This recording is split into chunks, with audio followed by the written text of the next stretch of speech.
আমার বিয়েতে এসে কে যেন লিপস্টিক ফেলে গেছেন।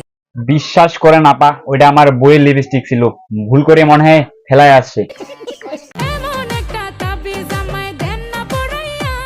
যে তাবিজে উনি একটা বড়লোক জামাই পাবে, আর তাহলে তাকে কষ্ট করে এইসব চুলকানিমূলক কথা বলতে আর না হয়। চলো ভাই, হাসাহাসি বাদ দিয়ে শুরু করে দিই হোস্ট। হোস্ট আপা হোস্ট ছেড়ে টিকটক কাঁপাচ্ছে রোস্ট। আপা, আপনার ভিডিওতে কি এখন আর ভিউজ হচ্ছে না নাকি? মানুষ সব আপনার ভিডিও কি এখন দেখতেছে না? হঠাৎ যে এইসব শুরু করে দিলেন। চিন্তা করা যায়, যিনি পার্ট টাইম জামাই ব্লগার আর কাপড় ব্লগার আর টিকটকার, আবার তাকে বানাইছে হোস্ট। আবার কাদের হোস্ট? টিকটকারদের হোস্ট। কোথায় গিয়েছিলে? কারোর সাথে অবৈধ প্রেম করা যায় কিনা তো হে হোয়াটসঅ্যাপ গাইস, আসসালামু আলাইকুম, দিস ইজ মুরসালিন। আজকে দেখবো কততম পাওয়ার এবং কে তোমার গুরু, স্কেপ ডে এবং ফারাবি আমার গুরু। তো চলো ভিডিও করে দিবার শুরু।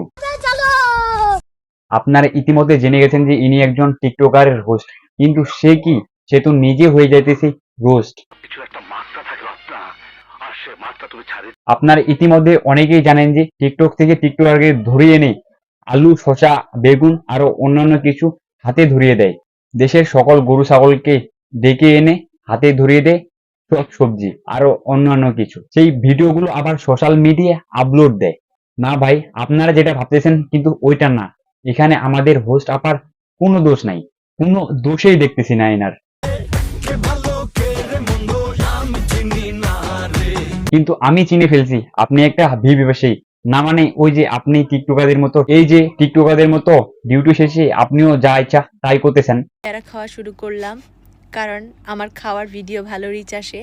এনার খাওয়ার রেস ভালো আছে, না মানে পেয়ারা খাওয়ার কথা বলতেছি। তিনি পেয়ারা খালে এটা মানুষ হজম করতে পারে, কিন্তু আমরা 10 দিন ধরে একটা কন্টেন্ট বানাই, সেটা মানুষ হজম করতে পারে না। এই জন্য দেশের এই অবস্থা।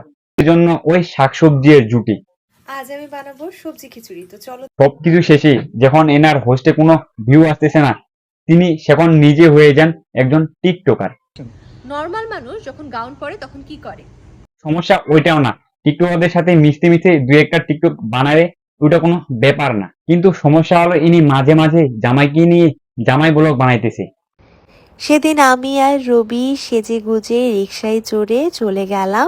চিন্তা করা যায়, যিনি পার্ট টাইম জামাই ব্লগার এবং বউ ব্যবসায়ীকে ডেকে এনে হোস্ট করত, তিনি সেখন বিয়ের পরের দিন থেকে তিনি নিজেই জামাই ব্লগার, তিনি নিজেই জামাই নিয়ে ব্লগ শুরু করছে।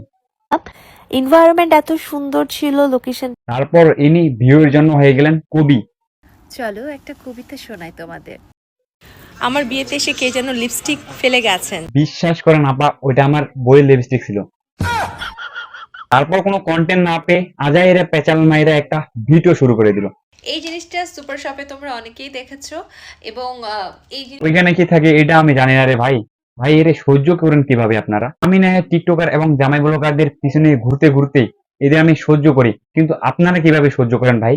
অবশ্যই কমেন্ট করে জানাবেন। ভিডিওতে অনেক কিছু বলতে পারি, বাট ভিডিওটা কেউ সিরিয়াসলি নেবেন না। আর যদি সিরিয়াস নেন তাহলে আমার চ্যানেলটার দিকে একটু লক্ষ্য করেন ভাই। নিজের সাবস্ক্রাইব বাটন থেকে অবশ্যই চ্যানেলটা সাবস্ক্রাইব করেন। তো ভিডিও কেমন লাগবে কমেন্ট করেন, লাইক করেন, অবশ্যই চ্যানেলটা সাবস্ক্রাইব করেন। তো দেখা হবে অন্য কোনো নতুন ভিডিওতে।